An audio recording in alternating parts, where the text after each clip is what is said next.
there, and welcome to the adjudication for SD1, which is first speaking for 7 years and under. So it was lovely to hear Maxon and Ashney in this class.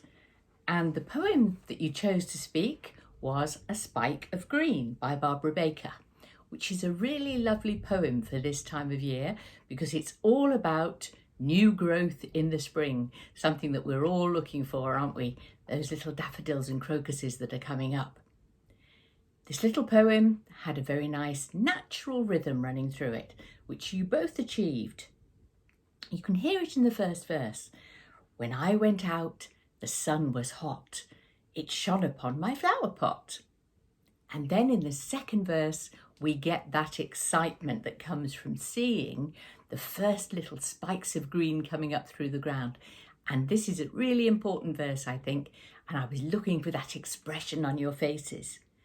And there I saw a spike of green that no one else has ever seen. So there can be that amazement. And I think both of you did really well with that. So let me just have a little chat with each of you and tell you something about what you did for us today. So Maxon was first on in the class, and I liked your bright manner there, Maxon. I thought your voice moved really nicely to show that you understood the meaning of this poem, and there was clear speaking here. Just needed to let your face show even more of the feelings, I think. Now, Ashney, again, I thought you spoke out really well and really shared your poem. There was a lot of delight in your speaking and good expression to show that you were really understanding what you were sharing with us. Now, just occasionally, don't break the rhythm in your enthusiasm to share every word. But this was very promising speaking and very naturally done too. So well done to both of you. And just by a whisker, first place in this class went to Ashney. So many congratulations to both of you, and thank you so much for saying your poems for me. I really enjoyed them.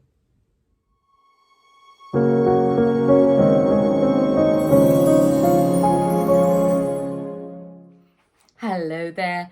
This is the adjudication for SD2, and we had 2 entrants in this class, and this is an own choice poetry class.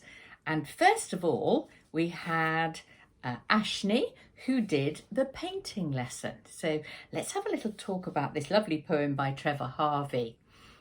It's all about a conversation between a teacher and a child, and the child is creating a painting. And the teacher starts off by asking the question, because I think the teacher's a little bit puzzled by what the child has done. So we need that teacher's voice, don't we, at the beginning? What's that, dear? Asked the teacher. Yes? And then the reply from the child, it's mummy, I replied. So getting the contrast of the two characters, I think, is a key thing here.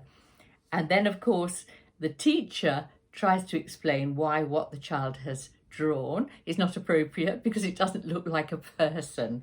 And the comedy in the poem here comes at the end when the child says, but she turned white at 10 to 3 when an orange-green blob collected me. Hi, Mum. So lots of comedy at the end of it.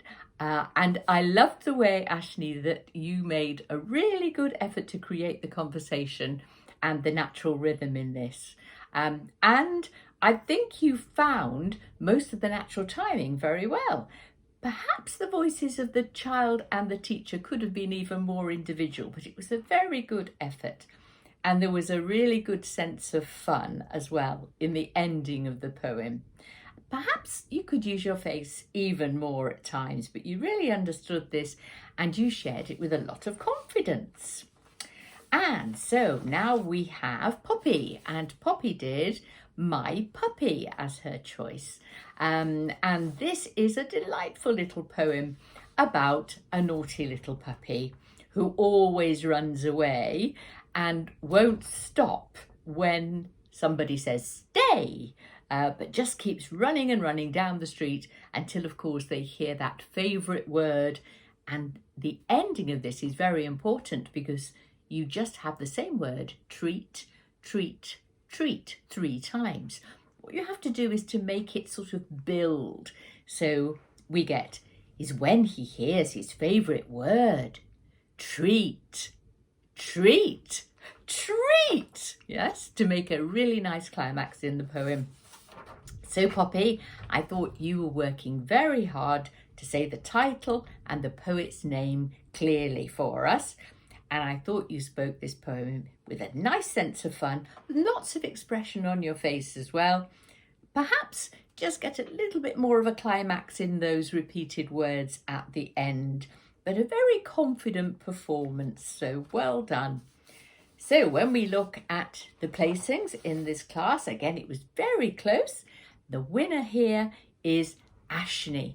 So many congratulations to both of you. Continue enjoying your poetry. I certainly enjoyed your performances. Thank you very much.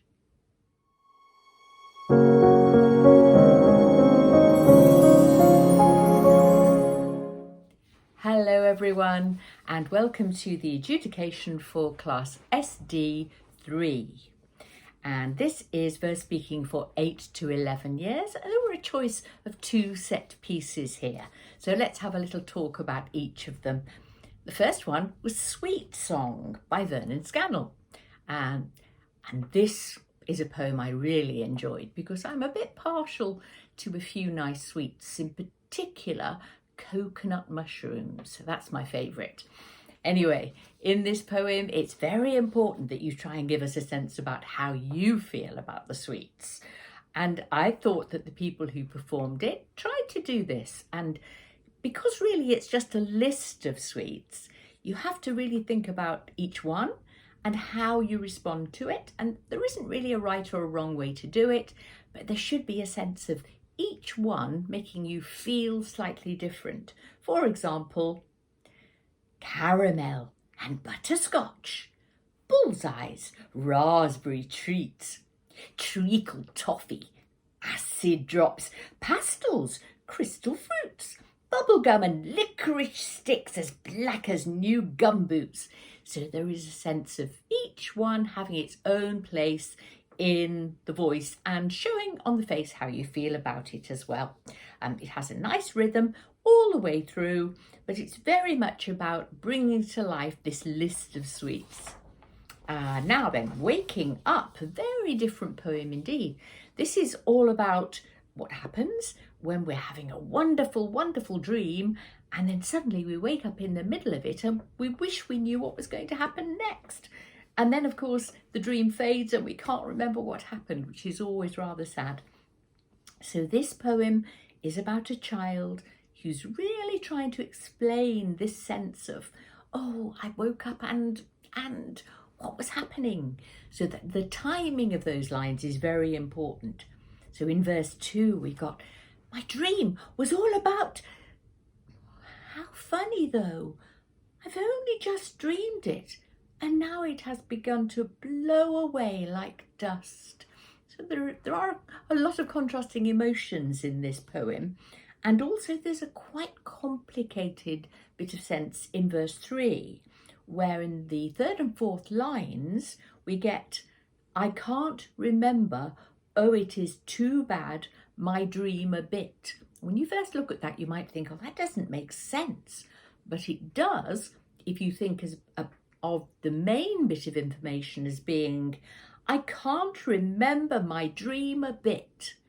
And the extra bit of information as being, oh, it is too bad. That is something that we call a parenthesis. It's a technical term, but what you have to do with it when you speak is to drop the voice so that it becomes something less important. And then we get, I can't remember, oh, it is too bad, my dream a bit. And then you can see how we can connect it together and make it make sense. So some of you struggled with that a little bit today and it didn't quite work. I think in the final verse as well, we need a real sense of the acceptance and slight sadness of the fact that you're never going to be able to bring it back. And then I didn't see it anymore because I woke. So just a little bit of slowing down, a little bit of thinking about it. Right, so let's have a little chat with each of you in the class and talk about what you did. So first on was Avni, who chose the Waking Up poem. And I thought there was a good involvement here, an understanding, an appreciation of the flow in the rhythm. Just be careful not to break the sense occasionally at the ends of some lines. The face is expressing some of the feelings quite nicely here. Just take care in that difficult verse, in verse 3, where we've got that change of sense, but pleasing work. And then we had Anve, who chose the sweet song. And here I thought there was a really bright opening and a really big effort to make all of those sweets different. The face is reflecting a lot of the feelings and there was a clear enjoyment in the sharing. Perhaps now just allow that rhythm to flow a little bit more, but there was a good sense of fun here. Then we had Sanvi, and Sanvi chose Waking Up. A very good flow in the natural speaking. Now we just need the face to show a little bit more so that we know that you're really connecting with the words, a little bit more of that amazement to come through. But clear speaking is coming along. There was a sense of difficulty, I think, with the sense in verse 3, but you coped well with it, I think. So we just needed a little bit more imagination at times. Then Hansa chose Waking Up, and there was a full understanding shown here. You just needed to take a little bit more care to flow all of the sense naturally. And look at that sense in verse 3. Strong clarity, some helpful expressions on the face. You could just let your imagination create the colour of the image a little bit more. And then we had Elodie Rose, who did Waking Up. Now, here you just need to have a little bit more confidence in yourself so that you can really speak it from memory and show your understanding. Quite a good flow. A little bit more help was needed on the natural timing here. And try and show lots of feelings on your face because that's what brings the words to life. Have that confidence in yourself. Then we had Maya, who did Waking Up. You clearly understood the poem and you expressed it with some nice naturalness, good timing, some variety in the voice as well. I thought the emotions were shared really nicely and you almost got that verse 3 correct. It's nearly there. A very confident manner, and I thought your poem came to life very well indeed. Promising work. Florence was next, and Florence did Sweet Song. And I thought you were fully involved in this poem, Florence. I really got a sense of how you felt about each of those individual sweets. A lovely sense of fun, lots of facial expression, and good body language too. I thought you enjoyed sharing this a lot. So just keep that rhythmic flow in those last 2 lines, but very entertaining work. And lastly in the class, we had Rua, who did Waking Up and is working very hard to express the meaning. Occasional moments of facial expressions, and I think you can really build on that now. And enjoy sharing all of your emotions for the feelings and the words that you're speaking. Keep working to find that sense in verse 3, but well tried. So now we come to just look at the placings in this class. A really nice selection of marks, and I'd like to commend Anve, who came 3rd in this class, and then we had Maya, who came 2nd in the class, and 1st in the class. Special well done to Florence for her performance today. So well done all of you for a very entertaining class, 2 beautiful poems. So carry on enjoying your poetry. Thank you very much.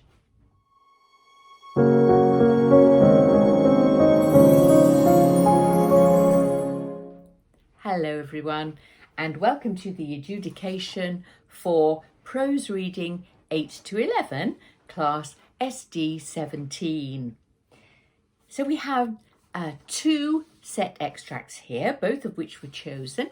Let me just talk in general first of all about what I was looking for in prose reading. Obviously, I was looking at the way you held your book. Some of you had pieces of paper today, but obviously it's also important where the position of that paper is so that you can easily look down at the book or the paper and then be able to make contact with your audience. So it needs to be at a height where it doesn't get in the way of your face, which occasionally some of your copies did, but it also means that you don't have to keep nodding your head to look at the text and then looking up as well. Obviously, you have to show understanding, and you do that by when you make the eye contact with your audience, which is very important. You show expressions in your face to show you understand what you're doing. So control of the pace is quite important, and a real sense of involvement in the extract you've picked. So some of you did William Again, which is by Richmal Crompton, one of his famous books about the naughty William. I think the most important aspect of this piece would probably be the creation of the different voices. And William himself is a very particular character, isn't he? And you can tell that when he speaks in a certain way because he doesn't always finish his words off. So he'll say things like, just all finish in time. So it's got a little bit of liveliness to it. So the voices in that piece, I think, I wanted to hear some difference in, some variation in. And obviously, it's an amusing piece as well. So a sense of humour in the speaking of it. And the other choice was the Demon Headmaster. And in the Demon Headmaster, the most important thing, of course, is this sinister nature of the headmaster and the way he hypnotizes Dinah with his voice. So we do get a sense of him in particular. Just be careful when you're creating his voice not to go too quiet. Make sure that your audience can easily hear you because, of course, this is a performance. But the other thing is, how do you create that hypnotic sense? And I think there is a real sense of musicality in the voice. For example, so tired, crooned the headmaster, his huge, extraordinary eyes fixed on her face. You can hardly move your arms and legs. You are so tired, so tired. So what we get then is a very sort of sinister, rather strange delivery of the words, which suggests this hypnotism which is going on. So contrasting the two characters and also the creation of mood, I think, is very important in that as well. So let's have a little talk with each of the individuals who took part in this class. So first on was Hansa, and Hansa chose to do William Again. Hansa, I thought you were working hard to keep the flow in all of the phrasing here, and you made good eye contact to lift those words off the page. Now just keep working on the variety of voices so that we get a really clear pattern of who is speaking. They were just a little similar. The facial expressions at the beginning, you could build on that a little bit more and keep working for that natural timing, but well tried. Now we have Anve, who did the Demon Headmaster. I thought you held your sheet of paper a little bit low to make the eye contact easy. So just think about that next time. But you did make connection with your audience, with your facial expression. Build on it even more. Let your face reflect all of the feelings. I thought you suggested the character voices and the hypnotism. So you could make it just a little bit more dramatic. A clear understanding of what was happening in the extract here. And then we had Florence, and Florence did the Demon Headmaster and held the paper quite nicely. You made helpful eye contact with good expression, which showed that you were connected with the words you were speaking. You could even do more with the headmaster's voice, as I explained. And just at times it was a little quiet. So do keep remembering about making your voice loud enough to be heard easily. You shared with confidence and a good sense of the mood, and you very much enjoyed sharing your extract. And last on in the class was Sanvi, and it was William again for this extract, and the reading flowed naturally and you shared the meaning very well. It was a good attempt to create the different voices. Perhaps William could have been a little bit more of a character here. Just watch the paper because it did cover the bottom of your face, your mouth at times. So just be careful to make sure your audience can see everything. And then we can see the emotions and the humour even more. Well tried. So here, in second place, it was Sanvi. Well done, Sanvi. And in first place, with a really nice piece of shared reading, it was Florence. Well done to all four of you. Thank you so much for your performances.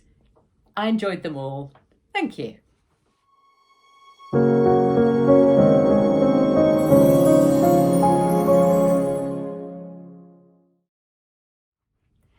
Hello there, and welcome to the Adjudication for Solo Drama 11 Years and Under, Class SD 26. So we had 4 very individual performances here in this own choice drama class, all very different, and I'm going to talk about each of them individually in a moment, but first of all, just some general comments on what I think is important when you're doing your acting extracts. Obviously understanding the character, the scene, where are you? Make sure your audience knows where you are because that's important, otherwise they're asking questions all the time in their heads. And if you're playing a character, how do you make that character realistic? How do you give them the right sort of voice? How do you give them the right sort of movement? Is it something that is set in a historical period, in which case it might need you to move in a different way to the way you'd move in these modern times? It might make you speak differently. Perhaps you're playing a character who lives in a different part of the world. They have a different accent. And how do you do that? So there's lots of things that you have to bear in mind. But obviously, what we're hoping is when we watch you, that we believe you. Belief in the character and truthful acting is what creates something that really stays in the mind and that really works. So let's talk individually to each of you and give you a sense of what I enjoyed. I think one of the things that's important to remember as well is that when it's an own choice class, your choice material can be very important indeed because you're obviously in competition with others.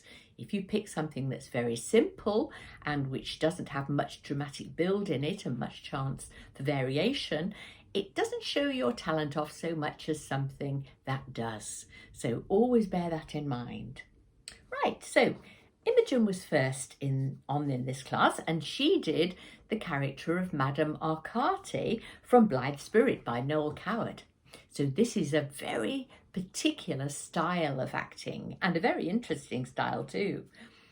Thank you for your very good introduction to the scene, which gave us a clear sense of who you were and where you were. It was very helpful. I thought you made a suitably over-the-top character for us and you enjoyed it so much. Your body language was very expressive and you had an awful lot of fun with this. Now, you just have to be careful that your enthusiasm doesn't take you over the edge of truth. So make sure that Madame Arcati is a real person and that we can really imagine her as being a real person. It means even though she's doing something very eccentric, that it still has to be believable. So it might mean just pulling back a little bit on the use of the voice and the use of the body. So just think a little bit about that. When you have a little bit more control, it means that the volume and the clarity is more natural and it makes it feel as if the character is more realistic in the context Also here, remember there are other characters on stage with you, and it would be good to refer to them a little bit more so we know exactly where they are. But I thought your piece showed a lot of promise for your future progress in acting. We had Sophia next, and she did Mobile Madness by Emma Gordon, a modern piece. I thought you had a very natural approach here, Sophia, to this modern young lady, and you gave a very confident performance. Timing was really natural, showing you thinking through this, good clarity, and the face was naturally expressive for what was being said. Your movement had good purpose, and you used your space very well too. Obviously, doing this in a remote situation, it's not the same as working on a stage, but I thought you had an interesting setting and you moved around it appropriately to make it a real scene. Perhaps next year, you might consider something with a bit more challenge for you, because I can see you've got a lot of ability. So look for something that's not you, something that makes you really create a character with your voice and your movement. And particularly think about the scene choice so that you have more scope to do more dramatic things with it. But I thought that this was a very good performance. Well done. And next we have Chloe actually did a piece from Anne of Green Gables by Ellen Montgomery, a lovely period piece set in Canada. I thought you had a clear understanding of the character of Anne here and her lively chattiness, of course. The accent you used was very appropriate and very well sustained all the way through. Now, I did think you needed to think rather more about how you could show us the setting and who was on stage with you. It wasn't terribly clear, and so it was a little confusing. I believe Cuthbert was on stage with you, but you didn't focus on him much. And I think your use of the chair may have been to suggest you were perhaps on a pony and trap, something like that, and travelling. But perhaps it would have been useful to explain that to your audience at the start, and definitely to give a greater sense of passing through the countryside and looking at what's there and then referring back to Cuthbert. So keep thinking all about the reality of the situation, because we need to understand it. Try to believe in the world of your scene. That means you need to slow down a little bit to create that thought process and the natural timing. And this will also help your audience to understand all of the words. Sometimes it was just a little unclear. You had a very confident manner though, and a real sense of understanding of the character that you were playing. So well done. And then we had Maya, who did Shopping with Mum is a Pain by Ruth May Toddy. I thought you had a clear understanding of this amusing character. Now, you might have considered an accent here, as I believe that this is actually an American monologue, although it isn't essential. It's just, I suppose, if you have the chance to do it, it would be good because it makes more of a character of this girl. Now, it was a shame that you didn't use any movement at all here. Perhaps you could have thought a little bit more of a space in which you could have performed, just to give a sense of where we might have been, a specific place. I just didn't know where you were. You might have been perhaps talking in a cafe to a friend, and you could have suggested that by sitting at a table and having a sort of a glass of pop with you or something like that. But it needed something which just set you in a world which was separate from what I could see, which was quite a small space. You obviously have a lot of ability in your acting. So again, a choice of a scene which gives you a little bit more scope, a bit more dramatic content, more opportunities to show emotion would be a good thing for you to think about for next year. Consider how using space, how using your whole body can really enhance your performance, but well tried. So, when we come to the placings in this class, I thought that one performance was ahead of the others by quite a little way. And so many congratulations for your first place to Sophia. Thank you so much, and well done. I can see that all of you really enjoyed your acting, and do continue to enjoy it. It's such fun. Thank you very much.